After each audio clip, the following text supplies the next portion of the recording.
Hello, नमस्कार. माय kitchen recipes and व्लॉग्समध्ये तुमचं स्वागत आहे. तर आजच्या दिवसाची सुरुवात झाली आहे छान अशी देवपूजेने. आमच्या घरी भरपूर देव आहेत, त्याच्यामुळं आधी जाऊन फुलं तोडून आणले आणि मी माहेरी आहे, त्याच्यामुळं कामं थोडीशी उशिरा चालू झालेली आहेत.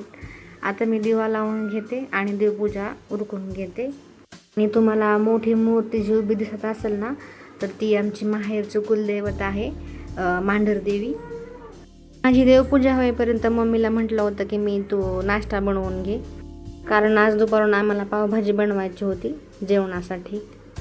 तर मग सकाळचाच जर फुल नाश्ता केला तर मग दुपारपर्यंत जास्त भूक लागत नाही, मग दुपारी जेवायची इच्छा होत नाही, साधं काहीतरी खाऊ वाटतं. त्याच्यामुळं म्हटलं की परत चहा बिस्किट खाऊयात आणि दुपारून छान अशी पावभाजी खाऊ. मम्मीला आणि मला जास्त पावभाजी आवडते, म्हणून बनवताना थोडीशी एक्स्ट्रा बनवली होती. सगळ्या भाज्या शिजवून एकत्र मॅश करून कांदा टोमॅटोची फोडणी देऊन ती भाजी एकत्र केली. आपण नॉर्मल जे मसाले टाकतो ते आणि खास करून पावभाजी मसाला हा टाकला. तेलामध्ये पण टाकला होता आणि नंतर वरून पण टाकला होता आणि वरून कोथिंबीर टाकायची आणि बटर टाकायचं. भाजी खूप छान लागते.